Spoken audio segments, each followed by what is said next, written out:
Nous allons débuter. Merci Yannick.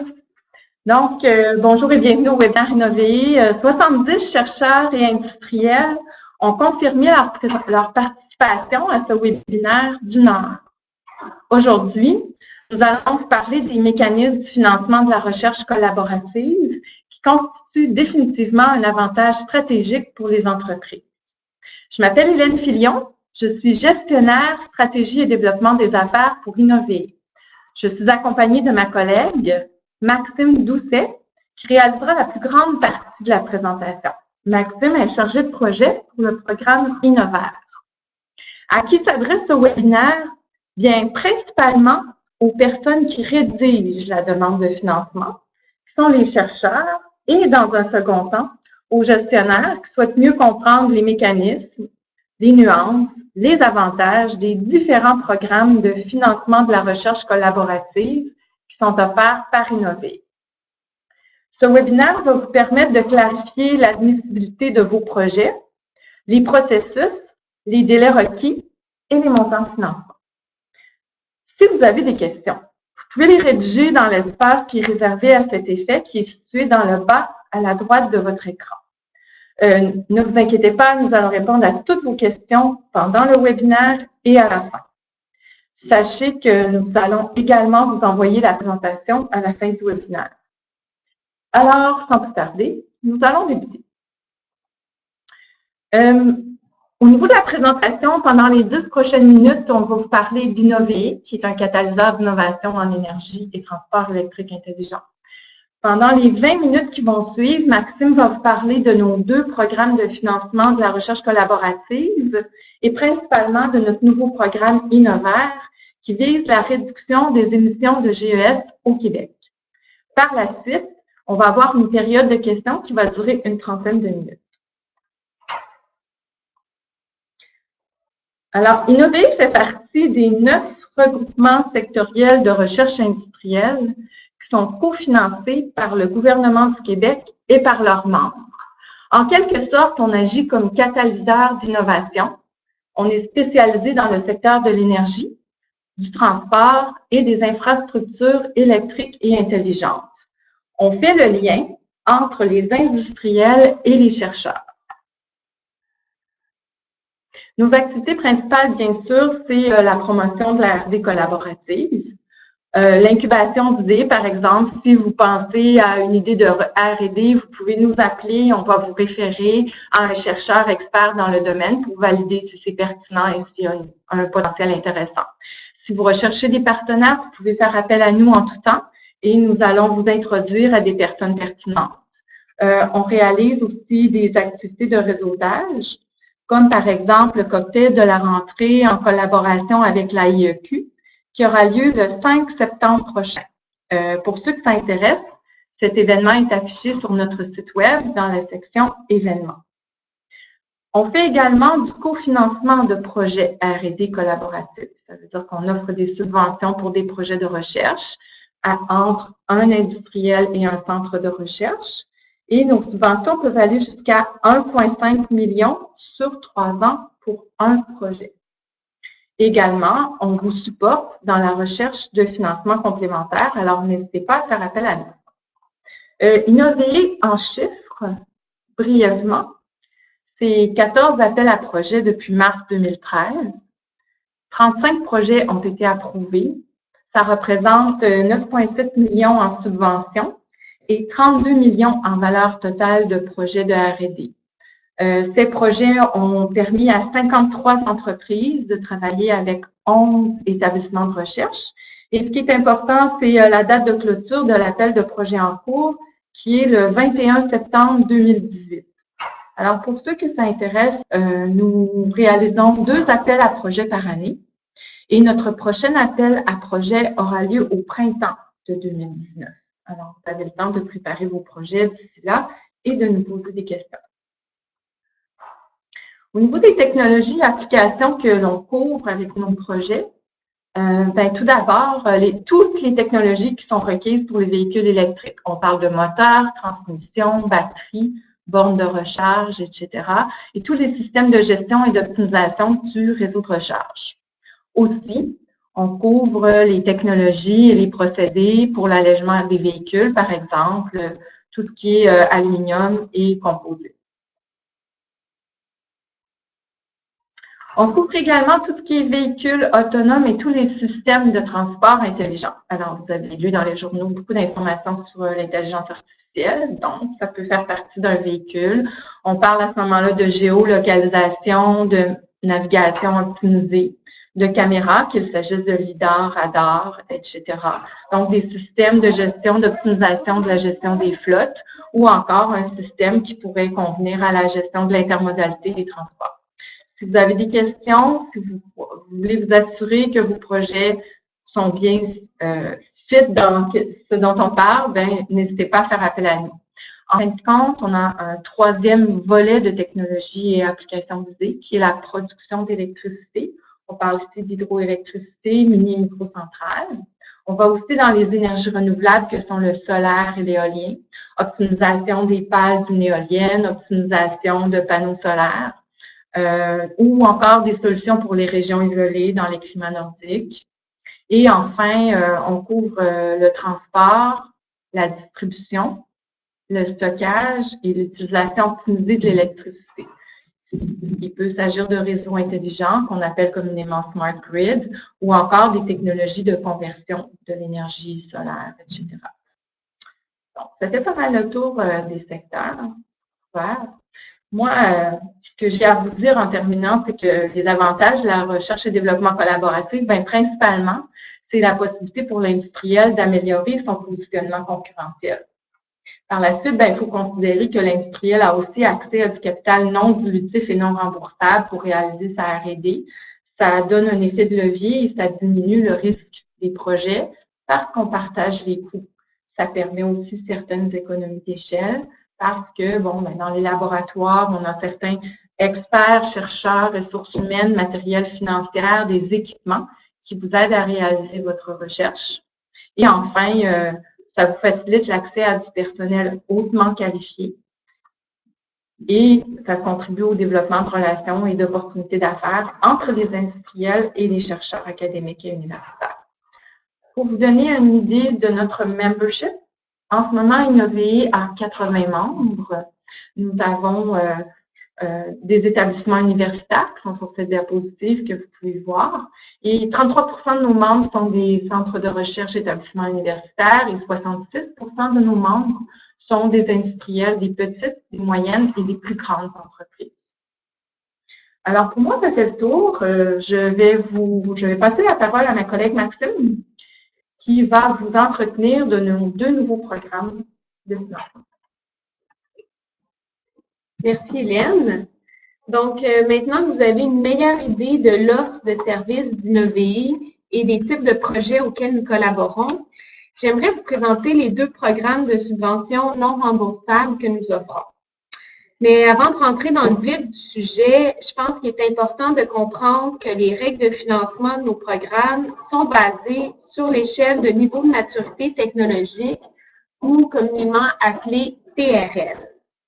Donc, pour ceux qui ne sont pas familiers avec cette échelle-là, ce qu'il faut retenir, c'est qu'Innover finance des projets commençant à un niveau de TRL se situant entre 1 et 6, c'est-à-dire de l'observation des principes de base jusqu'à la démonstration du prototype dans un environnement représentatif, par exemple un laboratoire qui reproduit des conditions réelles.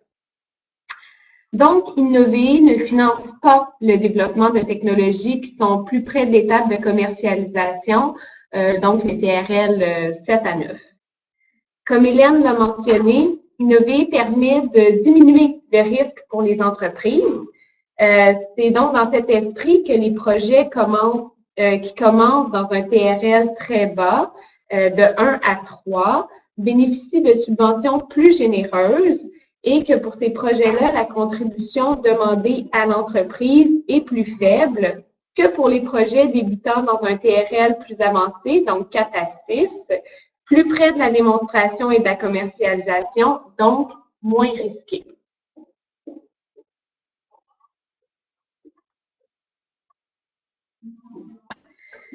Comme on l'a dit, Innover offre présentement 2 programmes de subvention de la recherche collaborative, soit ce qu'on appelle notre programme régulier, auquel s'est ajouté en juin dernier le programme InnovAir, dont nous parlerons plus en détail aujourd'hui. Le tableau à l'écran souligne les points communs et les principales différences entre les 2 programmes. Donc, comme vous voyez, les modalités diffèrent selon les niveaux de maturité technologique dans lesquels le projet débute. Par exemple, un projet débutant en TRL 2 et finissant en TRL 4 serait considéré comme un projet de TRL 2. En TRL 1 à 3, on remarque principalement 3 différences entre les 2 programmes. D'abord, le nombre de partenaires industriels, qui est de 2 pour le programme régulier par rapport à 1 pour le programme Innovaire. Ensuite, la subvention maximale provinciale via Innover est de 40% pour le programme régulier versus 50% pour Innovaire. À noter que pour les 2 programmes, une bonification de 10% est possible si le projet est cofinancé par 2 regroupements sectoriels. Donc, par exemple, pour un projet en transport intelligent qui impliquerait Prompt, qui est un regroupement sectoriel dans le secteur des technologies de l'information et des communications, la subvention provinciale via Innover pourrait atteindre 50% pour le programme régulier et 60% pour Innovaire. Une autre différence non négligeable, c'est la reconnaissance de la contribution en nature des partenaires industriels pour le programme Innovaire. Donc, ça permet en fait que la contribution minimale en espèces demandée aux partenaires industriels passe de 20% pour le programme régulier à 10% seulement pour le programme Innovaire. Pour ce qui est des TRL 4 à 6, les projets qui débutent dans ce niveau de maturité technologique-là, la différence majeure se situe au niveau de la subvention provinciale via Innover, qui peut atteindre 20% des dépenses admissibles dans le programme régulier par rapport à 50% dans le programme Innovaire.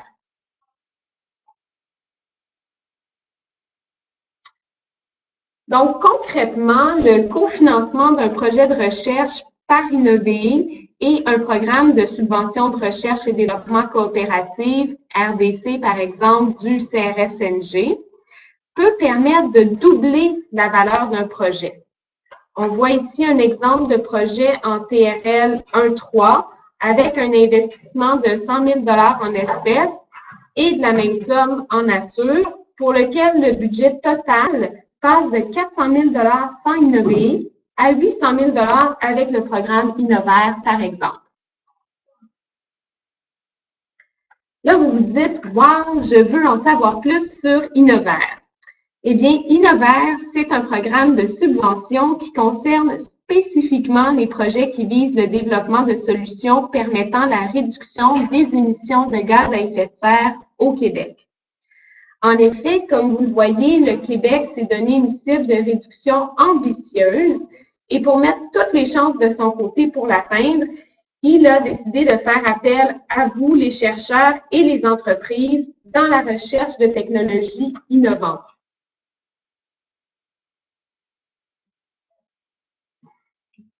Pour être éligible au programme Innovaire, un projet de collaboration entre un centre de recherche établi au Québec, on parle ici d'une université, un centre collégial de transfert technologique ou encore un centre de recherche publique, et au moins une entreprise ayant des activités de recherche et ou de production au Québec, doit être présentée à Innover d'ici le 21 septembre pour l'appel en cours. Le projet doit avoir une durée maximale de 3 ans pour le financement d'Innover et la subvention peut atteindre 500 000 $ par année, soit 1,5 million pour 3 ans.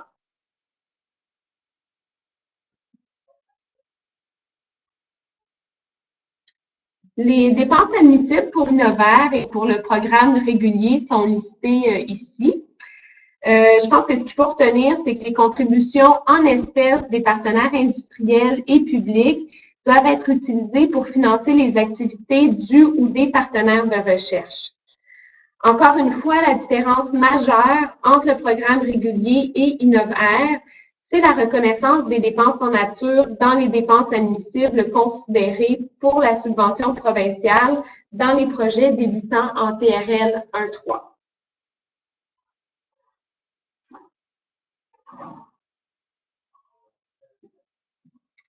Pour illustrer l'effet de levier d'Innovaire, on vous présente deux exemples de projets qui débutent en TRL 1.3. Donc, à gauche, vous voyez un exemple de projet financé par un seul regroupement sectoriel, soit Innover, qui permet à une entreprise qui met 100 000 $ en argent de réaliser un projet d'une valeur de 800 000 $. À droite, on voit que le projet peut grimper jusqu'à 1 million pour le même investissement de la part de l'entreprise si le projet est cofinancé par deux regroupements sectoriels. Ça pourrait être, par exemple, un projet d'allègement de véhicules cofinancé par Innover et le Centre de recherche et de développement de l'aluminium, le CQRDA. Ça ici, ça reprend dans le fond là, en un coup d'œil, donc plus visuellement les exemples de montage financier à la diapo précédente. Donc, on voit ici la contribution publique en vert par rapport à l'investissement industriel en bleu.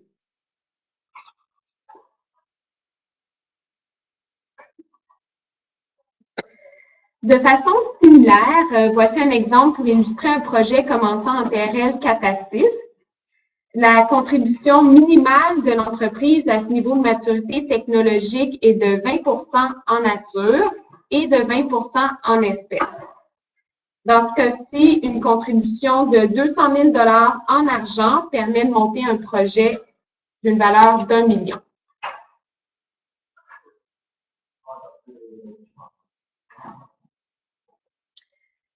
Donc, les exemples qu'on vient de voir montrent les contributions au coût direct du projet et représentent les principales dépenses pour l'entreprise, auxquelles peuvent s'ajouter les frais de membership annuels, les frais de gestion et les frais indirects de recherche lorsque le projet est réalisé en collaboration avec une université.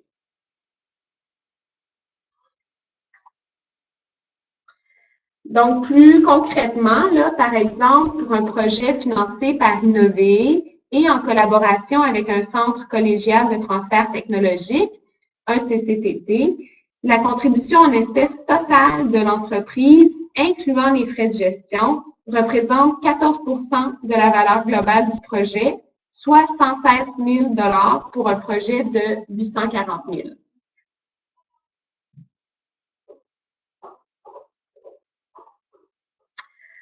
OK. Maintenant qu'on a vu les règles de financement et des exemples de montage financier, j'aimerais vous présenter les processus de soumission et d'approbation de projet qui sont sensiblement les mêmes pour les deux programmes. Les étapes du processus de soumission sont généralement réalisées par le partenaire académique et peuvent être longues et exigeantes. C'est pourquoi nous vous recommandons fortement d'impliquer Innover rapidement afin de réduire le risque de voir votre projet refusé. En effet, nous avons remarqué que le taux d'approbation des projets était passé de 50 % à 80 % lorsqu'Innover était impliqué en amont du dépôt de la demande. L'accompagnement d'Innover peut prendre différentes formes, comme l'a mentionné Hélène, et peut se traduire par la recherche de partenaires industriels ou académiques, ou encore par l'optimisation du montage financier, par exemple.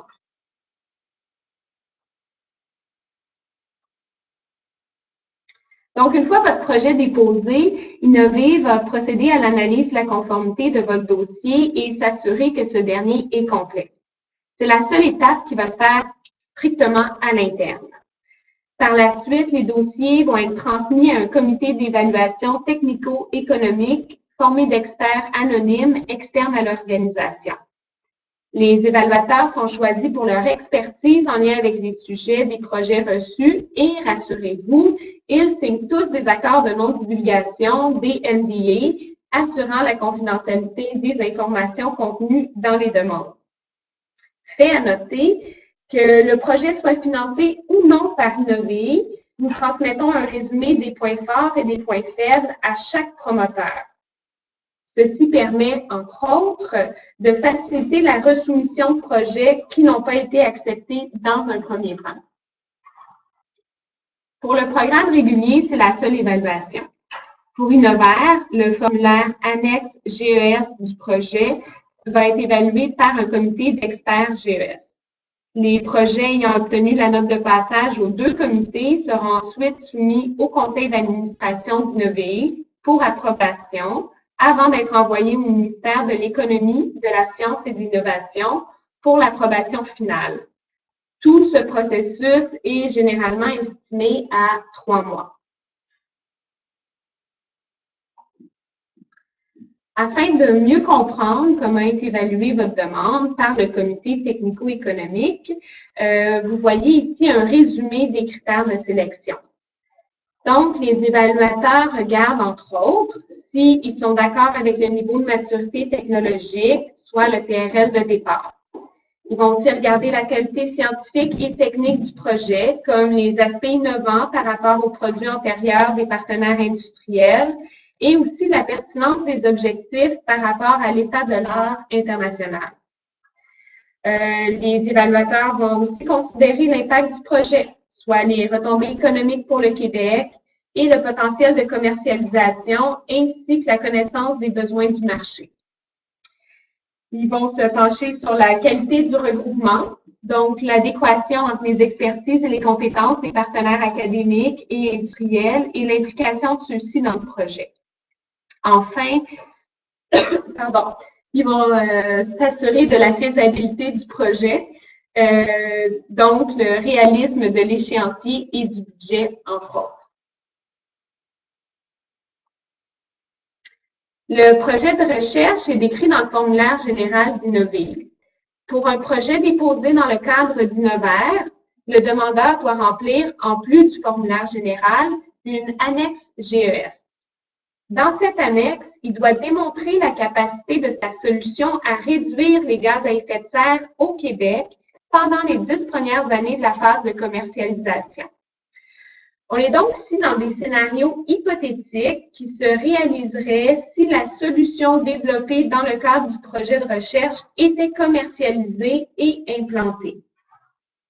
Les évaluateurs de l'annexe GES vont porter une attention particulière à comment la solution permet de répondre à une problématique actuelle en matière de gaz à effet de serre et aux hypothèses de commercialisation, incluant le taux de pénétration du marché et des ventes annualisées sur 10 ans. On s'attend à ce que les promoteurs s'inspirent de la norme ISO 14064 sur les projets de réduction d'émissions de gaz à effet de serre et appliquent le principe de prudence, par exemple, en ne surestimant pas les réductions de gaz à effet de serre qui seraient possibles grâce à leur solution. Mais on ne s'attend pas à ce que le projet déposé soit conforme en tout point avec la norme. Donc, il faut s'en inspirer, mais pas nécessairement l'appliquer à la lettre. Donc, pour terminer, si vous désirez mettre toutes les chances de votre côté, on vous recommande encore une fois fortement d'impliquer Innovae dès le début de votre projet de recherche. N'hésitez pas à faire appel à nous pour trouver des partenaires académiques ou industriels. On connaît bien les écosystèmes de l'énergie et des transports électriques et intelligents. On peut aussi vous aider dans l'optimisation de votre budget en vous donnant la dernière version de notre gabarit et en vous appuyant dans le montage financier et la recherche de financement complémentaire. Enfin, pour Innovaire, on offre à nos membres l'accès à un consultant externe pour vous accompagner dans la complétion du formulaire de gaz à effet de serre. Donc, moi, ça complète la présentation des programmes de financement. Je vais repasser la parole à Hélène. Merci. La norme, je vois une question ici, excuse-moi Hélène. Oui, allez-y. La norme, c'était la norme 14 064. On va l'écrire. Je vais l'écrire dans le chat. OK. Je vais l'écrire, excusez-moi. 14064. C'est la norme ISO 14064. C'est ça, oui. Qui est sur les projets visant la réduction des gaz à effet de serre. Ça va être aussi, je peux peut-être le marquer là, dans la présentation ou dans le courriel de suivi. Alors maintenant, on va passer à la période de questions. Nous vous invitons à rédiger vos questions dans le bas à droite de votre écran, dans la section chat.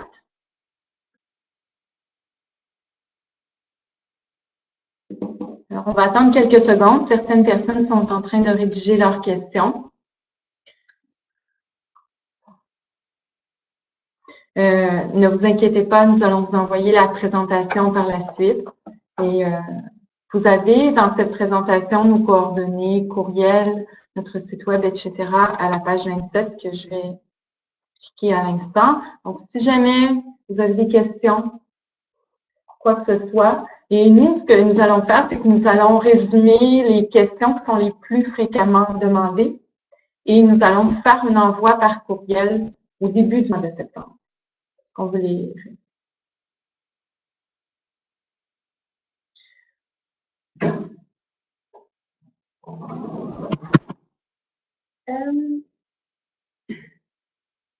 En fait, pour répondre peut-être à la question de Maurice, je suis pas certaine de comprendre exactement votre question, mais je pense que c'est dans cet esprit-là que le programme Innovaire demande pas d'appliquer la norme ISO spécifiquement, là, mais bien de s'inspirer de ces principes directeurs.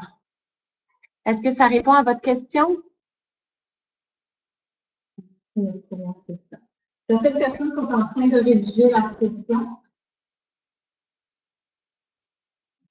Il faudrait peut-être juste préciser qu'est-ce que vous entendez par temps réel. Si c'est par rapport à la période qui est couverte par votre scénario de référence et le scénario de projet de la solution, c'est plutôt une fois votre projet de recherche terminé, c'est là que commence, dans le fond, la période de votre scénario de référence et de votre scénario de projet qui va être évalué dans le formulaire annexe GES.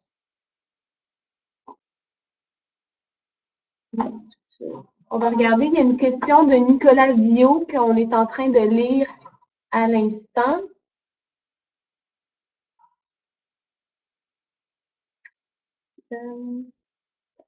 On va juste le monter, puis on va peut-être la lire à voix haute, comme ça tout le monde va savoir où est-ce qu'on est. OK.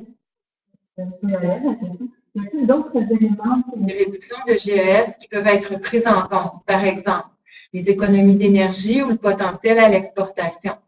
La question peut se poser pour des technologies qui sont liées à l'électricité, étant donné les bas niveaux d'émissions de GES de l'hydroélectricité. Excellente question. C'est une excellente question, effectivement, Nicolas. Cette initiative-là, ce programme-là est un programme financé par le Fonds vert, donc on doit démontrer une réduction des gaz à effet de serre au Québec. Peut-être que le type de projet ne s'appliquerait donc pas pour le programme Innovaire, mais pourrait s'appliquer pour notre programme régulier, dont la date de clôture est le 21 septembre aussi. Est-ce que ça répond à votre question? Parfait. Pendant que je vous laisse répondre, je vais répondre aussi à l'autre question de Éric Deschamps. Bonjour, bien que la date limite de la prochaine soumission se situe à la fin du mois, vous semblez dire qu'il est déjà trop tard pour cette fenêtre. Éric, pas du tout. Je pense que ça dépend vraiment d'où vous en êtes là, dans le montage de votre projet.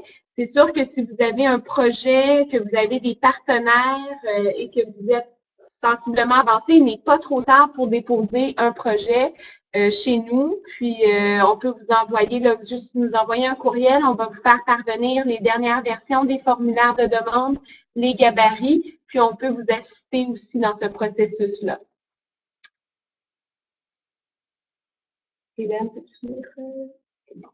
La suivante, c'est merci pour la présentation. Est-ce que vous pouvez répéter le scénario où un deuxième RSRI s'engage au projet? Ben, moi, je peux me rendre à la page, j'ai pas de problème. Va nous trouver la diapo. En fait, pour répondre à la question d'Alex par rapport au deuxième RSRI. C'est à la page 17.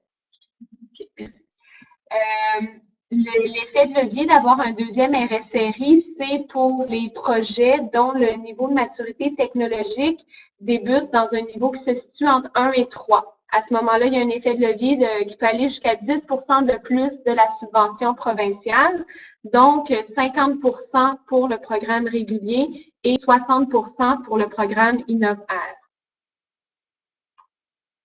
C'est bon? Oui, je pense. Puis Alex, si ça répond pas, vous pouvez peut-être préciser davantage la question. Moi, c'était comme ça que je l'avais comprise. Ensuite, la question de Anan.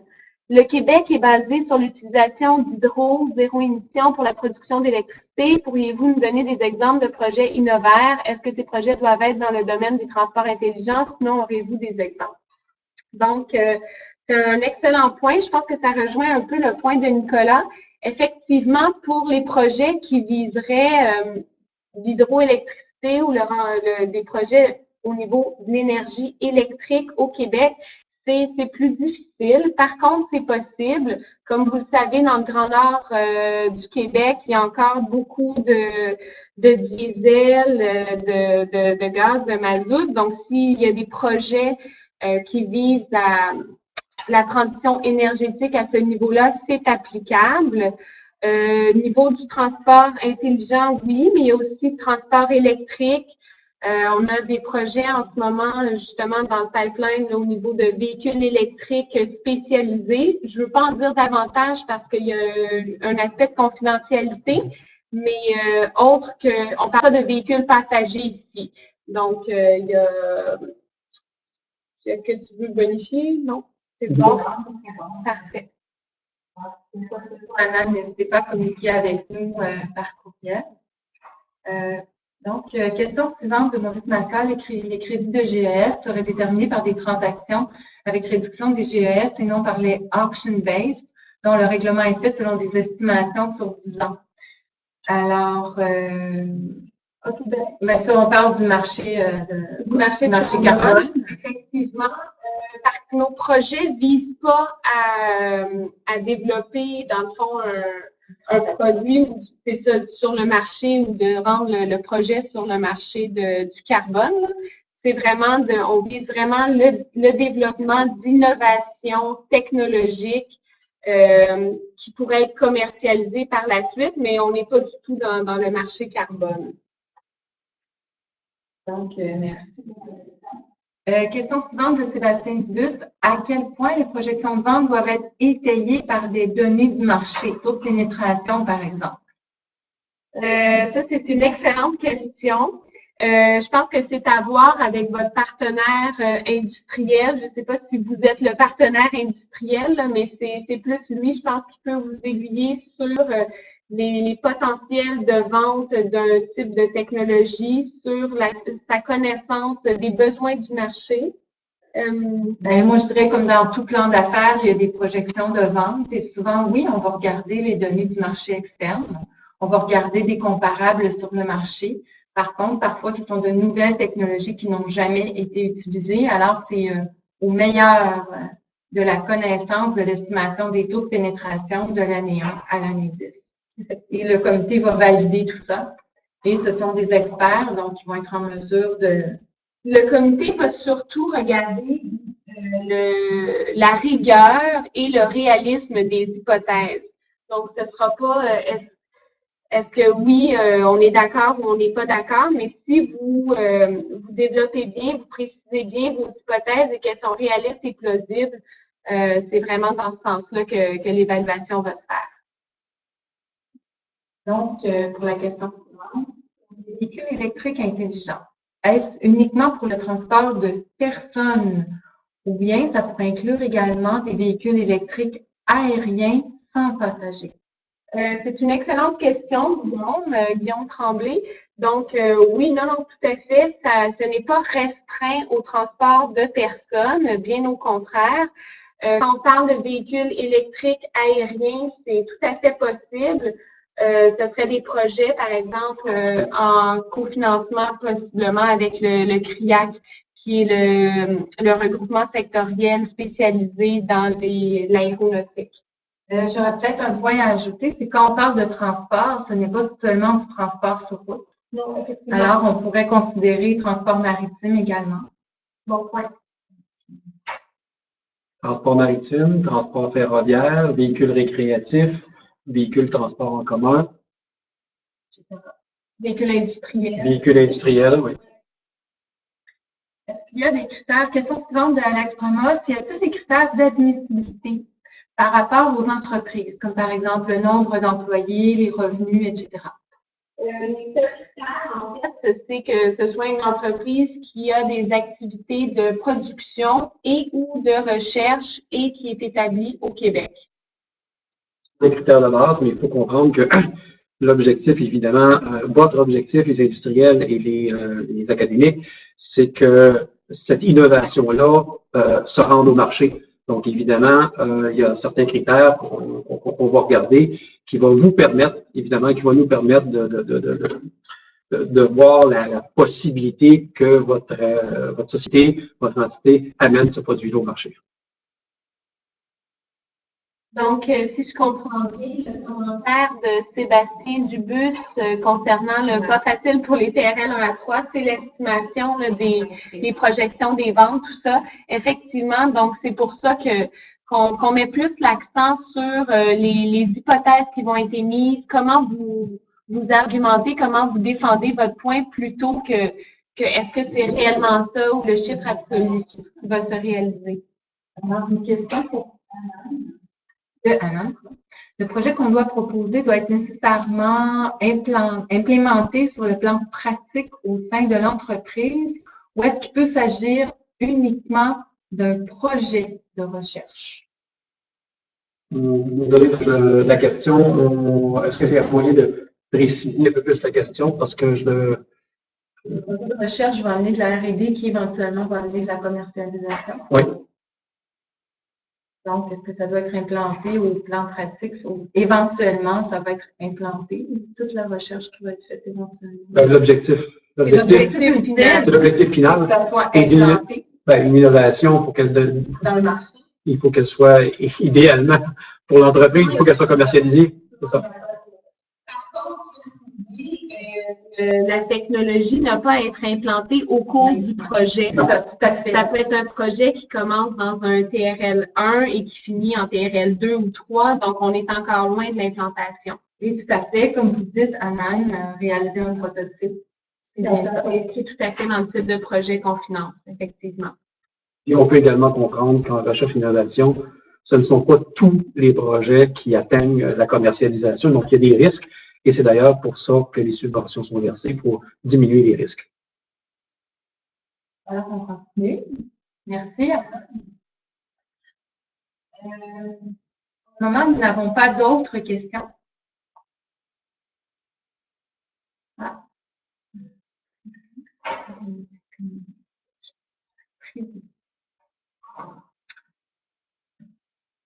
Oh, ça, c'est une question pour André. Donc, de Maurice Malta. Notre consortium récent est le Canadian Electric Grid Innovators. C'est un RSRI privé pour des infrastructures électriques intelligentes. Serait-il considéré un nouveau RSRI? J'aurais besoin d'un peu plus d'informations puis des recherches à faire. Il y aurait une validation à avoir du côté du ministère pour connaître l'éligibilité de votre regroupement sectoriel. Donc, on a pris une note là-dessus, puis on va vous revenir avec l'information validée. Parfait, je vous remercie. Merci, Guillaume. Merci, Guillaume, pour votre commentaire. On va laisser encore 2 minutes s'il y a des questions.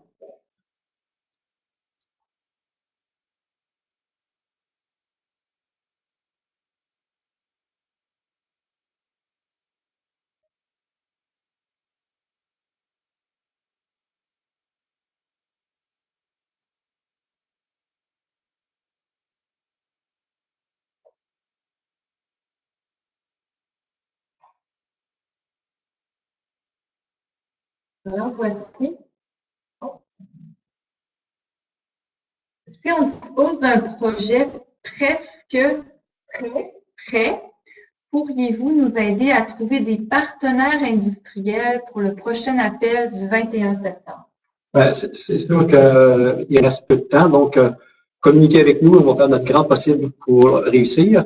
Et rien n'est perdu. Il y a aussi, on n'en a pas parlé tantôt, mais il y a des possibilités de fast track. Donc, si le projet est déposé, il n'est pas complété à 100%, il y aurait possibilité de voir comment on pourrait le subventionner ou comment on pourrait le passer au comité. Donc, n'hésitez pas à faire appel à nous le plus rapidement possible. On va faire ce qu'il faut. Donc, Anand, je veux juste les coordonnées d'Hélène qui sont à la fin de la présentation. On va les mettre ici. Donc, peut-être lui envoyer un courriel avec votre projet et votre besoin, puis on va faire le suivi avec vous.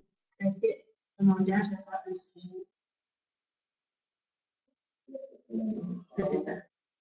Merci beaucoup, Eric, pour les bons commentaires. Oui. Nous sommes en phase de R&D d'un sous-composant qui peut augmenter le taux de croissance et d'adoption des véhicules électriques. L'impact sur les GES est indirect mais réel. Est-ce que ce type de projet est-ce qu'il serait couvert par la subvention Innovaire? Oui, donc Éric Rondeau, excellente question. En fait, j'avais oublié de mentionner certains importants points. Tout à fait, c'est le type de projet que le ministère aimerait recevoir. Comme vous savez, je suis certaine que vous le savez, le transport contribue pour plus de 40% aux émissions de gaz à effet de serre au Québec. Donc, s'il y a un moyen de stimuler l'adoption, d'accroître l'adoption de véhicules électriques, c'est tout à fait pertinent pour le programme. Merci beaucoup.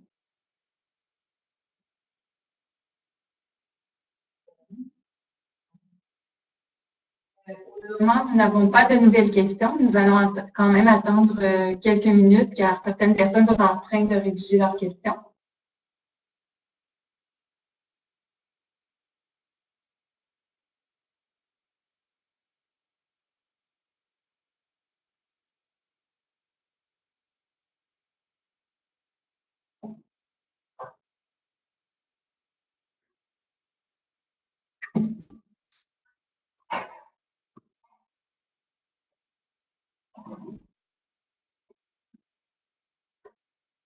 Merci beaucoup pour les bons commentaires aussi. C'est très apprécié. Jesus, Nicolas, Daniel. Alors, la question suivante. Est-ce qu'un projet, par exemple, de trading de l'électricité au niveau de Demand Response se qualifierait pour le programme Innovaire? Alors, trading de l'électricité entre deux entités. Quelqu'un qui en économiserait, quelqu'un qui en aurait besoin. Donc, un peu comme la coop, carbone. Est-ce que ça se qualifierait? Je pense qu'au niveau Est-ce que ça contribue à Je pense qu'au niveau de l'hydroélectricité, on a répondu à cette question-là, puisque l'hydroélectricité est considérée au Québec comme une forme d'énergie propre, très, très peu émettrice, donc l'avantage ne serait pas là. Est-ce qu'au niveau du programme régulier, ça pourrait être quelque chose d'intéressant? S'il y a une technologie innovante derrière ça, possiblement, il faudrait en parler davantage. Donc, je pense que l'idée serait de communiquer avec Hélène, donner un peu plus d'informations sur le projet pour qu'on soit capable de vous répondre avec précision.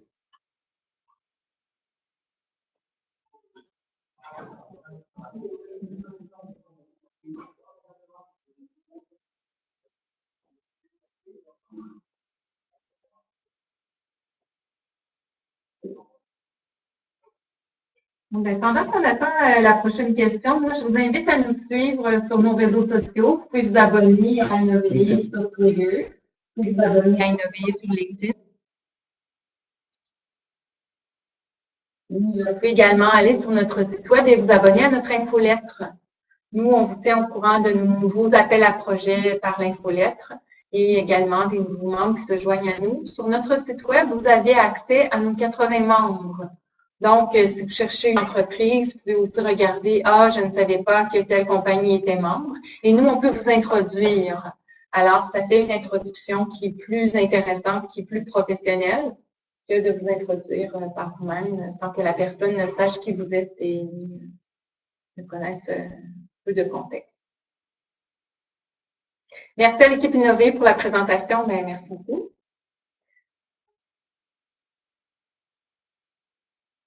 Il nous reste encore du temps. Je vois personne poser de questions en ce moment, mais je pense que ça fait le tour des questions. Comme Hélène l'a mentionné plus tôt, n'hésitez pas, là, s'il y a des questions qui surgissent plus tard, vous pouvez les envoyer par courriel. On va faire un document qu'on va vous envoyer au début septembre qui va résumer l'essentiel des questions fréquemment posées avec les réponses, bien entendu. Je vois que quelqu'un qui a changé d'idée et qui a une autre question qui s'en vient, donc il n'y a pas de problème. On a encore 15 minutes, on peut répondre encore aux questions.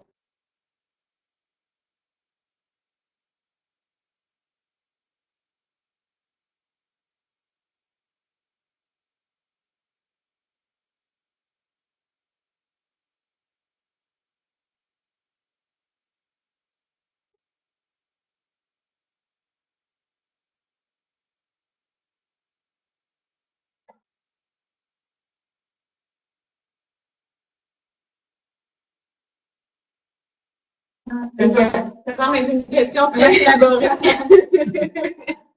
Également, pendant que j'ai la parole, j'en profite, il y a une section événements sur notre site web qui regroupe tous les événements de l'industrie, que ce soit l'industrie des véhicules électriques ou l'industrie de l'énergie électrique.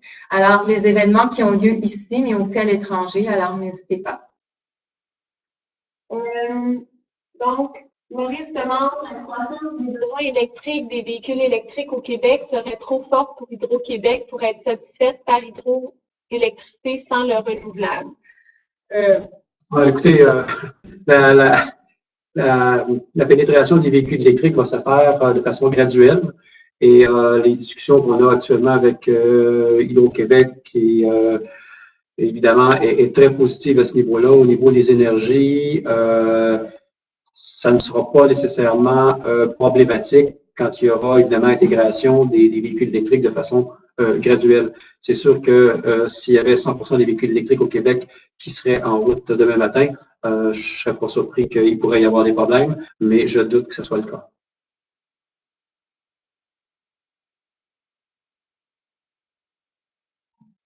On va vous laisser encore peut-être 2 minutes, là, voir s'il y a d'autres questions. Donc, Hélène a mentionné notre page événement, puis elle a mentionné aussi l'événement de le concert de la rentrée le 5 septembre avec l'AIEQ. Ça, c'est si vous êtes un peu, pas couche-tard parce que c'est comme plus un 5 à 7, mais si vous êtes lève-tôt, on a un déjeuner le lendemain matin, le déjeuner techno le 6 septembre, co-organisé avec Prompt. Donc, c'est un déjeuner dans lequel on va encore parler d'Innover, mais aussi on va présenter le CIRELT. Et c'est ça. Pour plus d'informations, je vous invite à aller sur notre page événement encore une fois. Ajouter que ce déjeuner aura lieu au CEIM, qui est le Centre d'entreprise et d'innovation de Montréal sur la rue Prince. Donc, c'est assez facile d'accès, c'est central.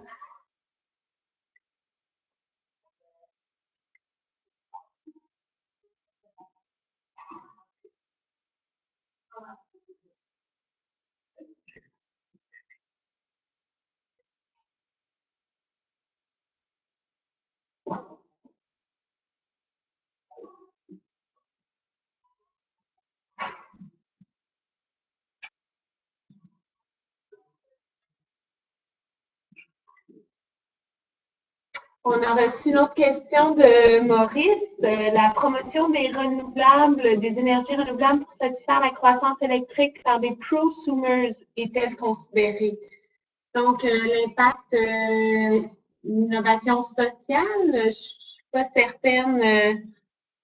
Certains vont non plus comprendre, bien comprendre la question, mais si ça touche évidemment l'impact sociétal, ce sont des projets qui sont effectivement là, un peu plus cas par cas à ce niveau-là.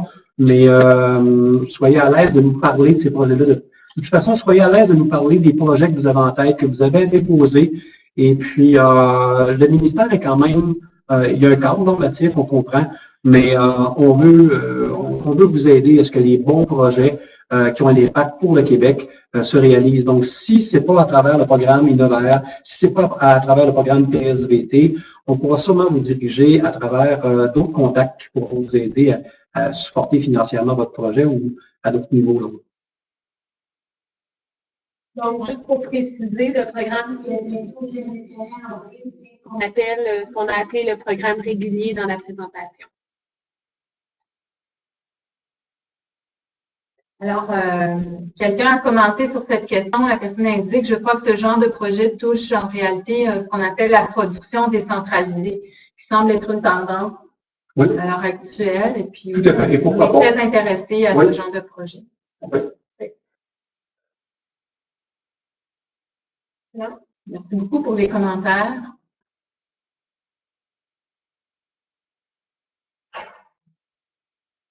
Alors, qu'il s'agisse de nouveaux modèles d'affaires pour la production décentralisée, on est toujours intéressé à les connaître et à vous mettre en contact avec des professeurs, des académiques qui vont vous permettre de réaliser votre projet, votre recherche et votre développement de nouveaux projets produits.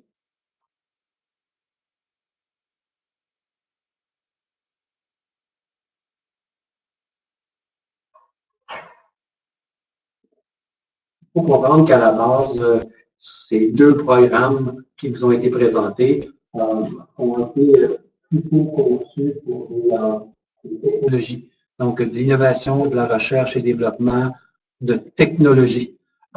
Si on sort de ce cadre-là, il peut y avoir, ça ne veut pas dire qu'ils ne seront pas acceptés, mais ça risque d'être un peu plus difficile. Ce sont des cadres qui ont été déterminés pour faire évoluer les technologies et intégrer les technologies dans le domaine industriel. Par exemple, si quelqu'un me dit je veux créer un nouveau site web pour créer une nouvelle communauté de XYZ experts, il n'y a pas de recherche et développement dans la création d'un site web. Il suffit de le créer, ça existe. Ça prend des inconnus. Pour qu'il y ait de la R&D, ça prend un inconnu. Des risques. Ça prend des risques et ça prend des inconnus. Donc, des choses qui n'ont jamais été faites. En même temps, ça apporte un caractère innovant pour une entreprise d'ici, même si ça a déjà été fait à l'étranger ou ailleurs au Canada ou même au Québec. S'il y a un caractère innovant pour l'entreprise, on parle de cas par cas, là, mais ça pourrait être considéré. Donc, c'est pas obligé d'être de l'innovation radicale. Ouais.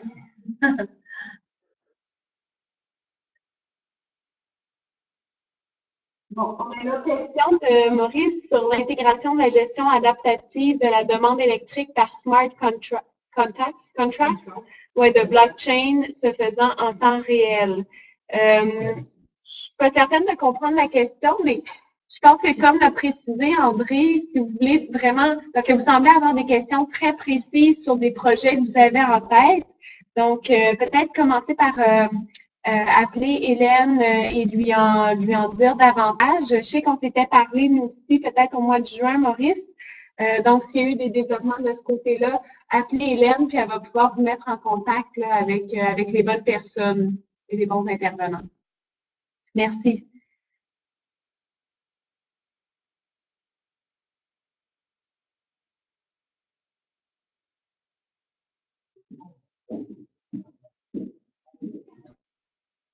Donc, il reste 5 minutes. On va laisser le chat ouvert encore pendant les 5 prochaines minutes.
Alors, nous avons une nouvelle question de M. Maurice Malka.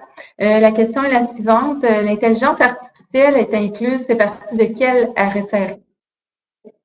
Donc, comme on l'a mentionné, j'ai donné un exemple de projet en transport intelligent qui pourrait être cofinancé par Innover et Prompt.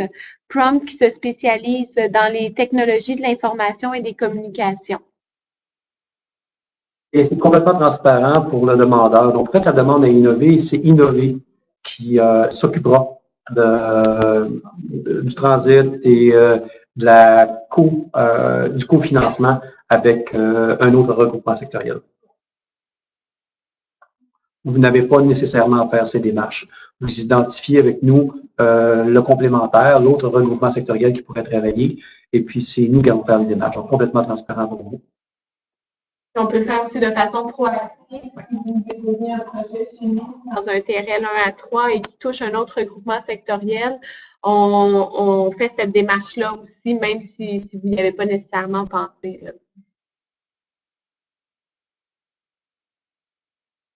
Alors, dans les 9 RSRI, on travaille beaucoup en collaboration sur différents projets qui touchent parfois 2 secteurs industriels. On parle de aluminium et énergie électrique, on parle de métal, matériaux composites, nanomatériaux, matériaux avancés, blockchain, tout ça. Entre nous, les RSRI, on se communique nos projets.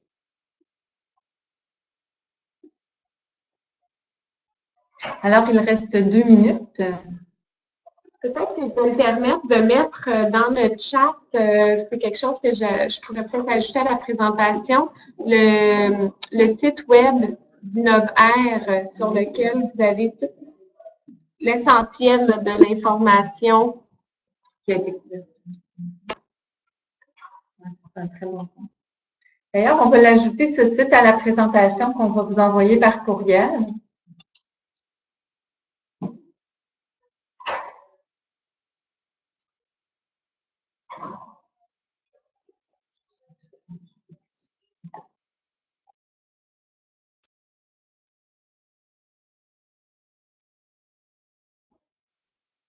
Un dernier point avant de terminer, vous pouvez, si vous êtes inscrit sur notre site LinkedIn et sur nos différents réseaux sociaux, on communique avec vous de manière régulière, hebdomadaire sûrement, quasi quotidienne. Alors, au moins 2 fois par semaine, on a des nouvelles sur LinkedIn qui sont pertinentes sur les appels à projets, sur les partenariats créés, sur les nouveaux produits qui ont été commercialisés ou encore des nouveaux appels à projets du gouvernement du Québec, des appels à projets mobilisateurs ou encore des appels à projets pour des produits qui peuvent maintenant être achetés, commercialisés, etc.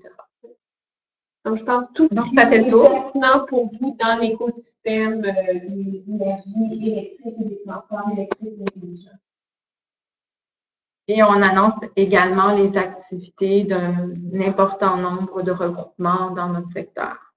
Alors, ça met fin à notre webinaire. Je vous remercie infiniment d'avoir participé et je vous invite à demeurer actifs dans votre communauté.